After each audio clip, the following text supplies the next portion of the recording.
When I saw the advert for Engage, I was in a process of reevaluating what I was doing and looking at my practice, thinking, what is it that I do? How do I do it? What is my process? And coming to make that application, it made me refocus and think about stuff. So the Engage residency was an opportunity to try out new ideas and to think, is this the way that I want to make work now? And it was clarifying some of the questions that I had and thinking about what was important to me. So I definitely knew that I wanted to make work involving people. I don't want to make work that's kind of separate from the world.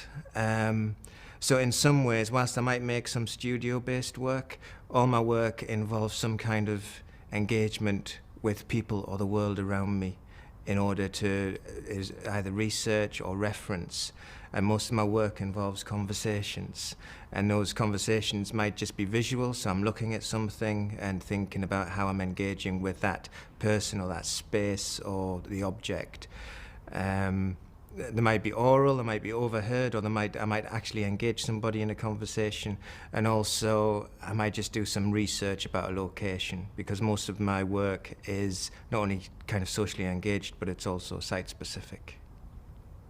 Part of the exciting thing about the Engage residency was that it had such a broad remit that there was no kind of, right, we want you to do this, this, this and this and come up with this kind of product at the end.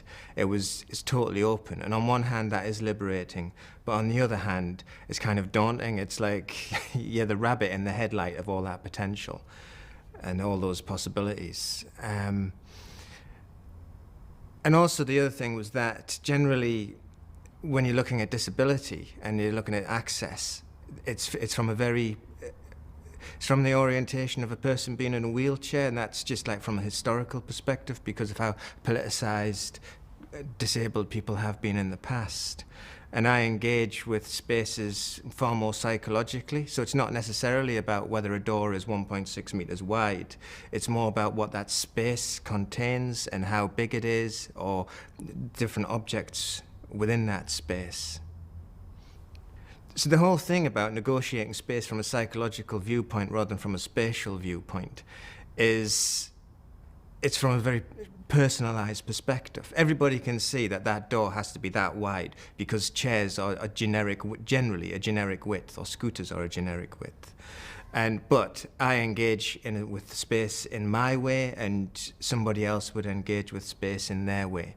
So for instance, even though I'm familiar with the language of a white cube of the gallery, I know where I feel, it's that taking that first step into that space, into generally a large white room with things around the perimeter, on the edge, and sometimes there's something in the middle. And whilst I'm comfortable walking around the edge generally, it's that, how do I take that step to approach whatever's in the middle when there's nothing there, there's nothing to take me into that next step. And so part of my engagement of a space is making that space safe. And so if I visit somewhere and I can make that initial space safe, and then that allows me to take that next step maybe on another visit or on the same visit. A lot of it depends on how I feel on that particular day.